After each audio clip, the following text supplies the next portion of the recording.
शीला जैन, राजीव जैन, बिट्टू, ज्योति जैन, भूपेंद्र जैन, रचिल जैन, सुनील जैन, शिल्पा जैन, पंकज जैन, वंदना जैन, प्रियांश जैन, श्रियांश जैन, प्रियल जैन, अंशित जैन, अविरल जैन, विधि Jain, Arnav Jain, Riddhi Jain, F1U 114-115 Pitampura. Shri Arun Jain, Shrimati Rekha Jain, DU 28 Pitampura. Shri Suresh Chand Jain, Shrimati Shanti Devi Jain, Shri Sanjay Jain, Shrimati सपना Jain, Shri Naresh Jain, Shrimati Meenu Jain, Namit Jain, Paras Jain, DU 97 Pitampura. Shri Rajesh Jain चावल वाले, श्रीमती पुष्पा जैन, श्री अनुज जैन, श्रीमती तमन्ना जैन, श्री अमन जैन, श्रीमती मेघा जैन, FD 29 पीतमपुरा। श्रीमती बिरमा देवी जैन, धर्मपत्नी स्वर्गीय Shri Lalchand Jain, Shri Sunil Jain, Shrimati Kusum Jain, Shri Saurabh Jain, Shrimati Sonal Jain, Shri Mayank Jain, Shrimati Divya Jain, master Vihaan Jain, baby Maysha Jain, DU 43 Pitampura. Shri Hemchand Jain परिवार, Shri Pradeep Jain, Shrimati Ruma Jain, Shri Rajat Jain, Shrimati Anshu Jain, master Hridyansh Jain, FU 8 Pitampura. Shri Anil Kumar Jain, Shrimati Rekha Jain, Shri Kartik Jain, Shri Kunal Jain, F1U 137 Pitampura. Shri Santosh Jain, Shri Sanjay Jain, Shrimati Kavita Jain, कुमारी श्रावी जैन, श्री रजत जैन, DU 49 पीतमपुरा। श्री प्रकाश चंद जैन, श्रीमती चंद्रकांता जैन, श्री पंकज जैन, श्रीमती नीलम जैन, श्री सुशांत जैन, श्री दिव्यांश जैन, CU 76 पीतमपुरा। मोक्ष मार्गस्य नेतारं भेत्तारं कर्म भूभृतां ज्ञातारं विश्वतत्त्वानां वन्दे तद्गुणलब्धये। मङ्गलं भगवान् वीरो मङ्गलं गौतमो गणी मङ्गलं कुन्दकुन्दार्यो जैन धर्मोस्तु मंगलम। तत्वार्थ सूत्र महान ग्रंथ है, परम उपकारी और आत्म कल्याणकारी है। यह तत्वार्थ सूत्र आचार्य कुंद के पट्ट शिष्य आचार्य उमा स्वामी द्वारा लिखा गया है। विक्रम की प्रथम शताब्दी में इसकी शैली सूत्रात्मक है, इसकी भाषा संस्कृत है और जैन दर्शन का संस्कृत भाषा का यह प्रमुख और प्रथम ग्रंथ है, लिपिबद्ध। यह विक्रम की प्रथम शताब्दी में लिखा गया है। 10 इसमें अध्याय हैं, 7 तत्वों का वर्णन है। महानुभाव, हम सभी लोग अपना प्रथम अध्याय पढ़ रहे थे। सम्यक ज्ञान का वर्णन चल रहा था, मति ज्ञान के पर्यायवाची शब्द चल रहे थे। एक बात जरूर ध्यान रखना, पर्यायवाची नाम का कोई शब्द नहीं होता है। कोई भी शब्द पर्यायवाची नहीं होता है, क्योंकि सभी शब्द का अपना एक अस्तित्व होता है, सभी शब्द का एक अपना अर्थ होता है। तो अर्थ के माध्यम से सभी शब्द अलग अलग हैं, भिन्न भिन्न हैं। लेकिन हम जब कहते हैं पर्यायवाची शब्द ये नामांतर हैं, ये अनर्थांतर हैं, तो इसका मतलब यही होता है कि वो किसी एक विवक्षा के कारण पर्यायवाची हैं। जैसे अब जल बोलो, अम्बु बोलो, नीरस बोलो, पयस बोलो, तो एक जल के कारण बस ये जो है पर्यायवाची हैं।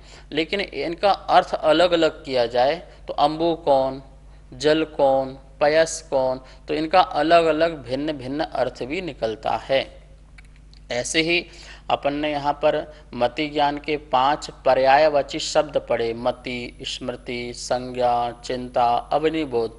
तो ये देखा जाए तो मति ज्ञानावरण कर्म के क्षयोपशम से आत्मा में जो जानने की शक्ति पाई जाती है इंद्रिय और मन के माध्यम से, उस शक्ति को वहाँ पर्यायवाची बोला जा रहा है। क्योंकि मति में भी यह मति ज्ञानावरण कर्म का क्षयोपशम चाहिए, स्मृति ज्ञान में भी मति ज्ञानावरण कर्म का क्षयोपशम चाहिए, संज्ञा में चिंता और अग्निबोध, इन सब में मति ज्ञानावरण कर्म का क्षयोपशम, वीर्यांतराय कर्म का क्षयोपशम चाहिए।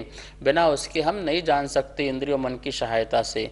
इसलिए इस अपेक्षा से सभी पर्यायवाची हैं। लेकिन मूलतः शब्द के अर्थ देखें तो मति का अर्थ अलग होता है। मननम, मनन करना मति है। स्मरणम, स्मरण करना स्मृति है। इसी प्रकार से जोड़ रूप ज्ञान जो है वो संज्ञा है। चिंतनम, चिंता, चिंतन करना, चिंता है, और अवनिबोध अनुमान ज्ञान अवनिबोध है। तो इस प्रकार से प्रत्येक शब्द का अपना अपना अर्थ होता है।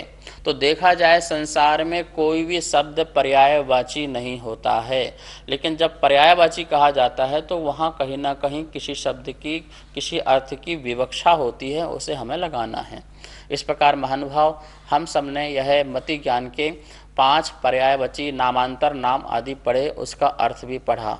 अब आचार्य भगवान मति ज्ञान किसे कहते हैं, मति ज्ञान का स्वरूप क्या है, मति ज्ञान का लक्षण क्या है, तो उस लक्षण को यहाँ पर आचार्य भगवान बता रहे हैं। सूत्र नंबर जो है उसको अपन आगे पढ़ते हैं। सूत्र नंबर 14 सभी लोग के घर में जिनवाणी होगी और आप उसमें निकाल सकते हैं। प्रथम अध्याय का 14वां नंबर सूत्र है। मति ज्ञान की उत्पत्ति के समय निमित्त होने वाले कारण या उसका स्वरूप बता रहे हैं। तदिंद्रिया निंद्रिय निमित्तम, बोलिए, तदिंद्रिया निंद्रिय निमित्तम, तदिंद्रिया निंद्रिय निमित्तम। इस प्रकार से सूत्र का उच्चारण हुआ। अब अपन इसको बोर्ड के माध्यम से इसका संधि विच्छेद करके इसको समझते हैं। तो ये तत्वार्थ सूत्र प्रथम अध्याय पहले अध्याय का 14वां नंबर सूत्र है। क्या लिखा है? तदिंद्रिया निंद्रिय निमित्तम। इसको इस प्रकार से पढ़ना है। कैसे? तदिंद्रिया निंद्रिय निमित्तम। इसका अपन संधि विच्छेद करते हैं तो दा का ता हो जाएगा तत्। क्या निकलेगा यहाँ पर? तत्। इससे निकलेगा ई, तो निकल जाएगा इंद्रिय, तत् इंद्रिय।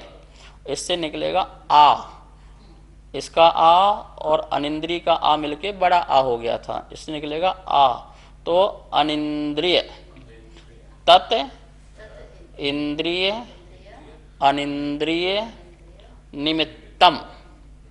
इस प्रकार से इसका संधि विच्छेद हुआ। यहाँ जो अनिंद्रिय लिखा है, इंद्रिय सभी जानते हैं 5 इंद्रिय होती हैं, स्पर्शन, रसना, घ्राण, चक्षु और श्रोत, ये 5 इंद्रिय होती हैं। अनिंद्रिय मन, अनिंद्रिय किसे कहते हैं? मन। इसमें लिखा आ। अन इंद्रिय, अन इंद्रिय, अन शब्द के 2 प्रकार से अर्थ होते हैं।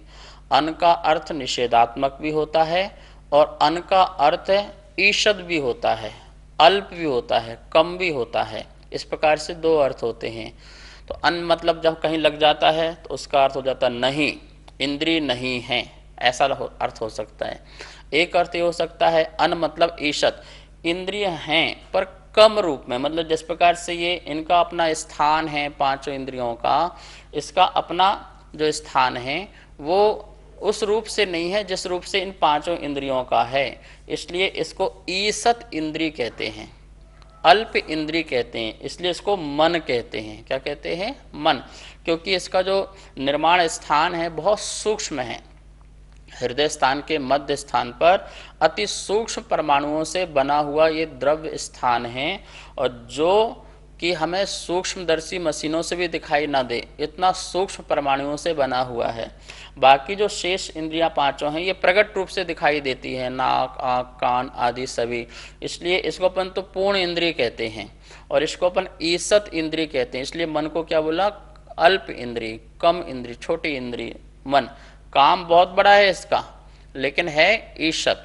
ठीक है, तो ये इंद्रिय और अनिंद्रिय निमित्तम। निमित्तम मतलब कारण, हेतु, प्रत्यय, सहायक, सहयोग, संयोग, ये सब इसका अपन इसका अर्थ कर सकते हैं। इस प्रकार मति ज्ञान तत् मतलब वह, तत् मतलब वह क्या, किसकी बात चल रही है? सूत्र जो होते हैं ऊपर से जुड़े हुए होते हैं, तो बात चल रही थी यहाँ पर मति ज्ञान की। तत् मतलब वह मतलब वह मति ज्ञान, वह मति ज्ञान इंद्रिय और अनिंद्रिय के निमित्त से होता है। वह मति ज्ञान किससे होता है? इंद्रिय और अनिंद्रिय, मतलब स्पर्शन, रसना, घ्राण, चक्षु और श्रोत, ये 5 इंद्रिय के नाम तो आपने सुने होंगे। कभी आपको परीक्षा में लिखना पड़े तो क्रम से ही लिखना, क्योंकि इंद्रियां क्रम से ही होती हैं, अक्रम से इंद्रियां नहीं होती हैं। जब कोई व्यक्ति अक्रम से लिखता है तो समझ में आ जाता है कि इसके पास अभी याद करने की शक्ति, स्मरण शक्ति सही नहीं है। इसलिए ये क्रम से नहीं लिख रहा है। 5 इंद्रिय तो अपन पाठशाला में, छोटी पाठशाला में भी पढ़े हुए लोग हैं। तो यहाँ पे बोल रहे हैं 5 इंद्रिय और एक मन के निमित्त से अथवा इनके कारणों से जो ज्ञान आत्मा में प्रकट होता है उसे मति ज्ञान कहते हैं। मतलब आत्मा में इन 5 इंद्रियों के माध्यम से जो जानने की शक्ति प्रकट होती है उसे मति ज्ञान कहते हैं। अपन इसको और विशेष समझते हैं। अब आप यहाँ पे देखेंगे, आपको यहाँ पे एक स्लाइड दिखाई दे रही होगी और उसमें क्या लिखा है, मति ज्ञान की उत्पत्ति। मति ज्ञान की उत्पत्ति के कारण क्या है? तो यहाँ पे लिखा है 2 बात, 5 इंद्रिय और एक तरफ लिखा है मन। मति ज्ञान की उत्पत्ति के कारण ये 5 इंद्रिय और मन हैं। इंद्रिय आत्मा का पहचान के चिन्ह हैं। इंद्रिय किसे कहते हैं? जिससे आत्मा की पहचान होती है उसे अपन इंद्रिय कहते हैं। तो ये 5 इंद्रियां और मन, मन को क्या बोलते हैं, क्या क्या कह सकते हैं? एक तो उसको अनिंद्रिय कह सकते हैं, एक उसको नो इंद्रिय कह सकते हैं, अथवा उसको किंचित इंद्रिय कह सकते हैं। तो इस प्रकार से यहाँ पर अपन ने देखा कि 5 इंद्रिय और मन के निमित्त से, कारण से जो ज्ञान हमें आत्मा का उजागर होता है या जानने की शक्ति प्रकट होती है आत्मा में, उस ज्ञान को अपन मति ज्ञान कहते हैं। जैसे स्पर्शन इंद्रिय है, स्पर्शन इंद्रिय के माध्यम से हमें ठंडा गर्म का ज्ञान होता है, हमें रूखा चिकना का ज्ञान होता है, ये वस्तु हल्की है, भारी है, कठोर है, नरम है। इस प्रकार का जो हमें ज्ञान प्राप्त हुआ उस स्पर्शन इंद्रिय संबंधी उसे हम मति ज्ञान कहते हैं। हमारे पेट में दर्द होता है तो हमें कौन सी इंद्रिय से ज्ञान का पता चलता है? हमारे सिर में दर्द हो रहा है या शरीर में कहीं भी पेन होता है, पीड़ा होती है, कष्ट होता है, तो वो कौन सी इंद्रिय से हमें पता चलता है? स्पर्शन इंद्रिय के माध्यम से। कहीं भी दर्द, सिर में दर्द हो रहा हो तो यहाँ का जो भी परिवर्तन है वहाँ पर जो स्पर्शन इंद्रिय है, उस स्पर्शन इंद्रिय के पास पाया जाने वाला जो आत्मा का प्रदेश है, उस प्रदेश के माध्यम से पूरे आत्मा के प्रदेश में जो एक बात पता चली कि यहाँ पर पीड़ा हो रही है, यहाँ पर कुछ हलचल हो रहा है, यहाँ पर कुछ परिवर्तन हो रहा है, और उसके माध्यम से फिर मैं रागी हुआ, द्वेषी हुआ, मोही हुआ, उससे मुझे पीड़ा हुई, उससे मुझे कष्ट हुआ। तो शरीर की प्रत्येक हलचलों को ज्ञान कराने में निमित्त यदि कोई है, निमित्त है, ध्यान रखना, उपादान नहीं है। यहाँ पर अच्छे से ध्यान रखना, निमित्त अलग चीज है, उपादान अलग चीज है। निमित्त जबरदस्ती उपादान में कुछ प्रकट नहीं करा सकता। उपादान तो मेरी आत्मा है, जहाँ ज्ञान की शक्ति है, जहाँ जानने की शक्ति है। तो जानने का काम तो आत्मा से हो रहा है, जो अपने निज कार्य से हो रहा है। इंद्रियां नहीं जान रही हैं, इस भूल में नहीं रहना, इंद्रियां नहीं जान रही हैं। जैसे टॉर्च है, तो टॉर्च जो है हमें रास्ता नहीं दिखा रहा है, दिखाने में निमित्त बन रहा है, रास्ता तो हम देख रहे हैं, ठीक है ना। इस प्रकार जो चश्मा लगाया है तो चश्मा नहीं देख रहा है, देख तो हम रहे हैं, पर चश्मा क्या है, एक निमित्त है। ऐसी इंद्रियां भी निमित्त हैं। तो निमित्त को निमित्त मानना, उपादान नहीं मानना। उपादान तो अपनी आत्मा की शक्ति है जो हम उसको जान रहे हैं, ठीक है ना। तो स्पर्शन इंद्रिय से के माध्यम से हमें क्या क्या ज्ञान होता है? स्पर्शन इंद्रिय के माध्यम से, निमित्त से हमें हल्का, भारी, रूखा, चिकना, ठंडा, गर्म, इनका ज्ञान होता है। इसी प्रकार से रसना इंद्रिय के माध्यम से हमें जो मीठा, कड़वा, कसायला, कटु, इनका जो ज्ञान होता है वो रसना इंद्रिय के माध्यम से होता है। जैसे अपन ने किसी प्रकार का भोजन किया, कुछ स्वाद लिया, तो उससे हमें पता चला कड़वा है, ये मीठा है, ये कसायला है, चरपरा है, नमकीन है। तो ये जो ज्ञान हुआ वो आपकी एक रसना इंद्रिय जो बनी हुई है जिह्वा, उसके माध्यम से आत्मा को ये पता चला, ठीक है ना। ये बात ध्यान रखना, पदार्थ है तो ज्ञान होगा ऐसा नहीं है। पदार्थ हो चाहे ना हो, ज्ञान एक अलग विषय है। कुछ लोग ऐसे लोग हैं जो पदार्थ और प्रकाश को ज्ञान मानते हैं। यदि पदार्थ प्रकाश होगा तो ज्ञान होगा, नहीं तो नहीं होगा। तो ये तो गलत हो जाएगा। यदि प्रकाश नहीं रहा तो क्या ज्ञान नहीं होगा? क्या अंधेरे में ज्ञान फिर नहीं होगा? यदि वस्तु सामने है और वस्तु से ही ज्ञान होता है तो अर्थ का अनर्थ हो जाएगा। क्यों? फिर जैसी वस्तु है फिर वैसा ही ज्ञान होना चाहिए। किसी व्यक्ति के सिर पर मच्छर मंडरा रहे हैं और उसको देख करके दूसरा व्यक्ति देखे कितने घने बाल हैं, तो देखो वस्तु तो मच्छर है पर ज्ञान किसका हो रहा है? घने बाल का। तो ये तो अर्थ का अनर्थ हो गया ना, कि जो वस्तु जैसी है फिर वैसा ज्ञान होना चाहिए। और यदि कोई बोले प्रकाश होगा तो ज्ञान है, तो यदि प्रकाश ऐसा है तो अंधेरे में जो बिल्ली हैं, अन्य जानवर हैं जिनको दिखाई देता है, तो अंधेरे में भी उनको दिखाई देता है, तो फिर अंधेरे में कैसे दिख रहा है उनको? तो इस प्रकार से जो इस प्रकार का सन्निकर्ष मानते हैं कि इंद्रियों से कोई चीज़ टकराएगी, आँख से कोई चीज़ टकराएगी या प्रकाश होगा तो ज्ञान होगा, ऐसा नहीं है। क्योंकि ज्ञान जो है आत्मा की शक्ति है, निज शक्ति है, इसलिए वो हमारे अंदर विराजमान है। तो यही बात यहाँ कह रहे हैं, उपादान शक्ति जानने की तो हमारी है, और इसमें 5 इंद्रियों मन जो हैं वो निमित्त हैं। तो रसना इंद्रिय की बनावट है, घ्राण इंद्रिय की बनावट, घ्राण इंद्रिय के माध्यम से क्या सुगंध और दुर्गंध का हमें ज्ञान होता है। ये इंस्ट्रूमेंट के माध्यम से हमें कोई सुगंध टकराई या दुर्गंध टकराई और हमें आत्मा को ज्ञान हुआ, ठीक है ना, तो वो हमें इसका ज्ञान होता है। इसी प्रकार से इस चक्षु इंद्रिय से जो कलर हैं, जितने भी कलर हैं वो चक्षु इंद्रिय के विषय होते हैं।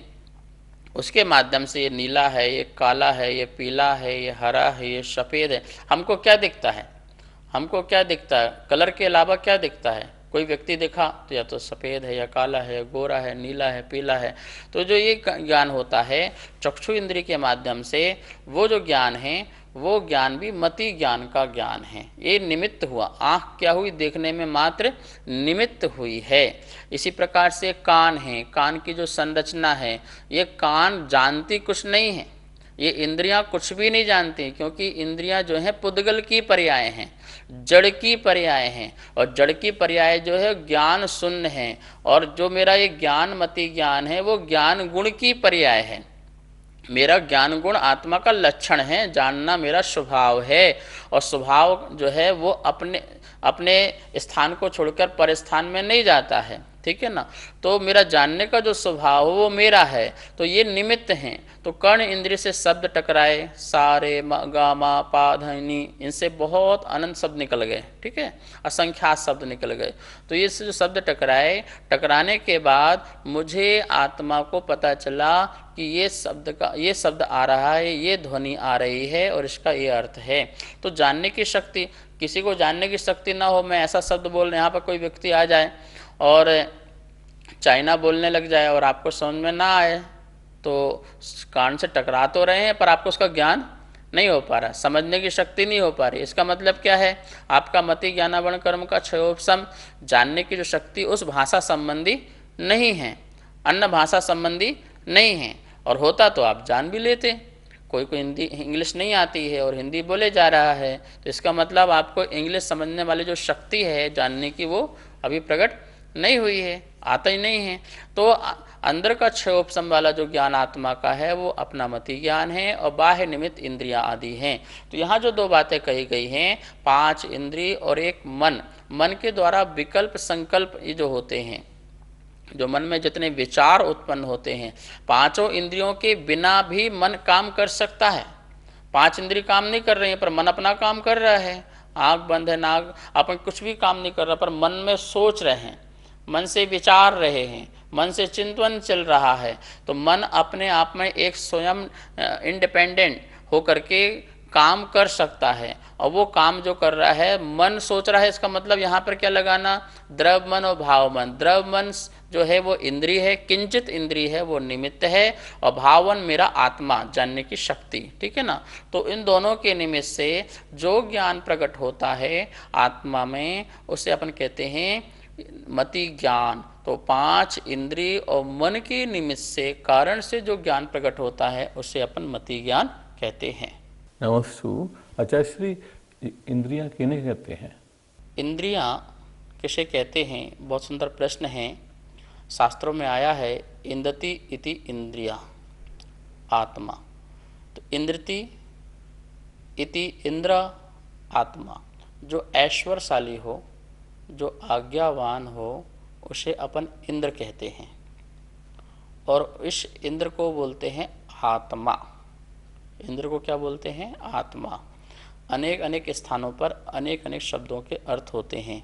तो इंद्री में जो इंद्र शब्द आया है उसे बोलते हैं ऐश्वर्यशाली।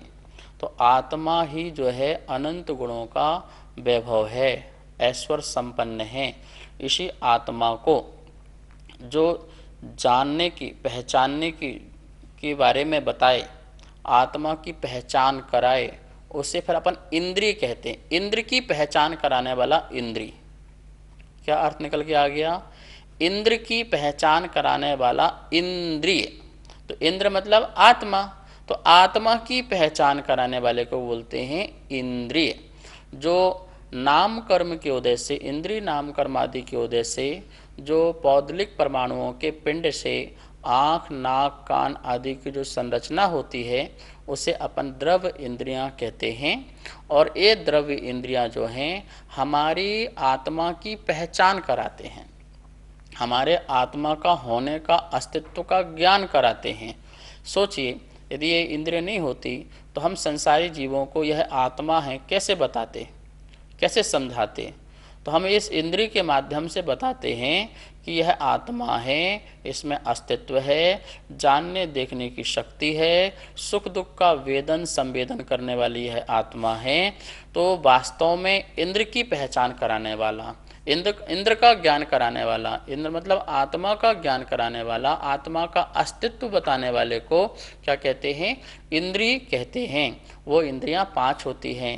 तो आप देखिए, कोई व्यक्ति कि आत्मा शरीर से निकल गई हो तो फिर वो खाता नहीं है, पीता नहीं है, चलता फिरता नहीं है, उठता बैठता नहीं है, उसको दर्द पीड़ा एहसास कुछ होता नहीं है, सुख दुख अनुभव कुछ होता नहीं है। क्यों? क्योंकि वो एक पूरा का पूरा पुद्गल का पिंड है, वो पुद्गल का परमाणुओं का पिंड है, वो जड़ है। तो जड़ को ज्ञान नॉलेज कुछ होता नहीं है, संवेदन होता नहीं है। तो इसका मतलब है कि इसमें आत्मा थी और इस आत्मा की पहचान इस आँख के माध्यम से, कान के माध्यम से, घ्राण के माध्यम से, चलने फिरने के माध्यम से पहचान हो रही थी ना। तो जो संसारी जीवों की पहचान कराए उसे इंद्रिय कहते हैं। कैसे कैसे पहचान कराई जाती है? जैसे पेड़ पौधे आदि हैं, उसमें एक इंद्रिय स्पर्शन इंद्रिय है, तो उसको स्पर्शन इंद्रिय के माध्यम से इसे हम पहचान होती है कि यह जो हल्का है, भारी है, रूखा है, चिकना है, ठंडा है, गर्म है आदि का जो ज्ञान उसको होता है। तो हमें स्पर्शन इंद्रिय के माध्यम से, रसना इंद्रिय के माध्यम से, तो किसी जीव में 2 इंद्रिय हैं, किसी जीव में 3 इंद्रिय हैं। जैसे अपन सभी 5 इंद्रिय जीव हैं। तो इन 5 इंद्रियों के माध्यम से हमें यह पता चलता है कि इसके अंदर कोई एक आत्मा है जो जान रही है, जो देख रही है, जो सुख दुख का वेदन भी कर रही है। तो हमारी पहचान करा रहा है, तो उपकारी हुआ। संसार अवस्था में ये इंद्रियां क्या हुई? उपकारी हुई कि कम से कम औरों को हमें ज्ञान तो दे रहा है, और औरों को छोड़ो हमको भी तो ज्ञान मिल रहा है इसके माध्यम से कि हाँ मैं कोई हूँ। तो इस प्रकार से इसी को इंद्रियां कहते हैं। फिर से सुनिए, इंद्र की पहचान कराए उसे इंद्रिय कहते हैं। इंद्र मतलब आत्मा। नमोस्तु। नमोस्तु गुरुदेव। अनिंद्रिय को किंचित इंद्रिय क्यों कहा गया है? अनिंद्रिय और अतीन्द्रिय, आप बार बार आगम शब्दों में, अध्यात्म में इन शब्दों को सुनते होंगे। अनिंद्रिय और अतीन्द्रिय, इन दोनों का पहले अर्थ समझें। यहाँ पर जो अनिंद्रिय की बात चल रही है वो मन को कहा जा रहा है, द्रव्य मन की संरचना को कहा जा रहा है। जो द्रव्य मन बना हुआ है उस द्रव्य मन को कहा जा रहा है, उसे बोलते हैं अनिंद्रिय। और अतीन्द्रिय बोलते हैं इंद्रियों से परे, जो भाव इंद्रिय आदि हैं उन भाव इंद्रियों से परे को बोलते हैं अतीन्द्रिय। जैसे अरहंत भगवान हैं, वो अतीन्द्रिय आनंद ले रहे हैं। कौन सा आनंद ले रहे हैं? एक तो इंद्रिय का आनंद होता है, इंद्रियों के माध्यम से होने वाला जो आनंद है, जो सापेक्ष है, पराधीन है, और जो स्वाधीन है उसे कहते हैं अनिंद्रिय, अतीन्द्रिय आनंद। तो अतीन्द्रिय मतलब अति, अति मतलब अतीत, इंद्रियों से जो अतीत हो गए हैं, जो भाव इंद्रियों से भी अतीत हो गए हैं, तो भाव इंद्रिय की जब बात चलेगी तो वहाँ पे लगाएंगे अतीन्द्रिय, और जब द्रव्य इंद्रिय की बात चलेगी तो वहाँ लगाएंगे अनिंद्रिय। ठीक है ना। तो इस प्रकार से यहाँ पर अनिंद्रिय शब्द जो अपन ने लगाया, किंचित इंद्रिय, क्यों, इसका एक कारण है। शेष जो 5 इंद्रियां हैं उनका अपना निश्चित स्थान होता है और निश्चित विषय होता है। स्थान भी निश्चित होता है, उनका जो सब्जेक्ट है वो सब्जेक्ट भी निश्चित होता है। जैसे स्पर्शन का काम क्या है, वही हल्का भारी आदि का, तो वो निश्चित है। अब उसका सूंघने का काम नहीं हो सकता स्पर्शन इंद्रिय से, तो उनका विषय भी निश्चित है और एक स्थान भी क्या है, निश्चित है। जैसे घ्राण है, अब घ्राण देखने का काम नहीं कर सकती है, चक्षु जो है सूंघने का काम नहीं कर सकती है, कर्ण जो है बोलने का काम नहीं कर सकती है। तो प्रत्येक इंद्रियों का अपना स्थान निश्चित होना और उनका विषय भी निश्चित होना, इसलिए बाकी इंद्रियों को इंद्रिय कहा जाता है। लेकिन जो मन है उसको अनिंद्रिय इसलिए कहा, किंचित इंद्रिय इसलिए कहा क्योंकि इसका स्थान भी निश्चित नहीं और इसका विषय भी निश्चित नहीं है। मन जो है उनका स्थान, बोलते हृदय के मध्य स्थान पर है, पर उस हृदय के मध्य स्थान में सूक्ष्म परमाणु की, बहुत सूक्ष्म परमाणु की एक संरचना है। ठीक है ना। और उस संरचना को अपन कहते हैं मन। तो उसका स्थान और उसका जो विषय है, सब्जेक्ट है, वो सब्जेक्ट भी निश्चित नहीं है। मन क्या कर सोच सकता है, मन कहाँ कहाँ का विषय सोच सकता है। मन तो काला, नीला, पीला, हर प्रकार के ज्ञान को प्राप्त कर सकता है, हर इंद्रिय संबंधी ज्ञान को धारण कर सकता है। तो मन विशाल है, मन का विषय विशाल है, उसका विषय वस्तु बहुत है, उसका विषय वस्तु निश्चित बिल्कुल भी नहीं है। इसलिए उसको बाकी शेष इंद्रियों के पेशा इसको किंचित इंद्रिय तो कहा, लेकिन वो इंद्रिय नाम कहलाने के लायक नहीं है, ये आचार्य भगवान कहना चाह रहे हैं। तो चक्षु आदि की तरह जिस प्रकार से अन्य इंद्रियां स्पष्ट हैं, इस प्रकार से मन स्पष्ट ना होने के कारण इसको किंचित इंद्रिय कहा गया है। इस बात को समझना है। तो देखा अपन ने सभी लोगों ने इस सूत्र के बारे में, 14 नंबर का जो सूत्र बोला गया, तदिंद्रिया इंद्रिय निमित्रम, कि वह मति ज्ञान जो है इंद्रिय और अनिंद्रिय के निमित्त से उत्पन्न होता है। अर्थात जो आत्मा में जानने की जो शक्ति है उसके लिए बाह्य जो कारण है वो 5 इंद्रिय है और एक सूक्ष्म जो मन है, इसके निमित्त से आत्मा में जानने की शक्ति प्रकट होती है, उसे जो कहते हैं मति ज्ञान कहते हैं। अब कल अपन मति ज्ञान के कितने भेद हैं उसके बारे में चर्चा करेंगे। अब हम सब लोग जनवाणी स्तुति करेंगे। जावाणी के ज्ञान से सूझे लोकालोक, सो वाणी मस्तक धरो सदा देत हो धोख। हे जिनवाणी भारती तो हे जपो दिन रेन, जो तेरा सरना धरे सो पावे सुख चैन। सभी को बहुत बहुत मंगल आशीर्वाद। सुनीत जैन, नीरज जैन, विभोर जैन, इति जैन, सर्वांग जैन, चारू जैन, गौरव जैन, दर्श जैन, अनिकांत जैन, कोकिला जैन, कनिका जैन, गौरव जैन, अर्घ्य जैन, नितिका जैन, मयूर जैन, पर्व जैन, अदिति जैन, सामवेद, तिलका देवी जैन, मनोज जैन, उषा जैन, सुनित जैन, नीरज जैन, अनिकांत जैन, कोकिला जैन, राजीव जैन, वंदना जैन, राजीव जैन, वंदना जैन, वरुण जैन, पूजा जैन, वाणी जैन, श्रीमती कमलेश जैन, धर्मपत्नी स्वर्गीय श्री श्रीपाल जैन, परिवार QU 149C, पीतमपुरा, दिल्ली। श्रीमती आशा जैन, धर्मपत्नी श्री सुखमाल चंद जैन, चावल वाले। श्री रवि जैन, श्रीमती डिम्पल जैन, श्री अमित जैन, श्रीमती मीतू जैन, श्रेय जैन, अर्पित जैन, कनिका जैन, आदित्य जैन, FU 71, पीतमपुरा, दिल्ली। श्रीमती केला जैन, श्री जगदीश राय जैन, श्रीमती उषा जैन, श्री कुलभूषण जैन, श्रीमती प्रीति जैन, श्री संजय जैन, मोनाल जैन, हाद्विक जैन, साक्षी जैन, DU 5, पीतमपुरा, दिल्ली। श्री संजय जैन, श्रीमती रचना जैन, श्री सक्षम जैन, श्री उत्कृष्ट जैन, श्री दीपक जैन, श्रीमती स्वाति जैन, उन्नति जैन, आगम जैन, F1U1, पीतमपुरा। श्री अजय कुमार जैन, श्रीमती सुमन जैन, श्री अभिषेक जैन, श्रीमती दिव्या जैन, मास्टर लवित जैन, BU 101, पीतमपुरा।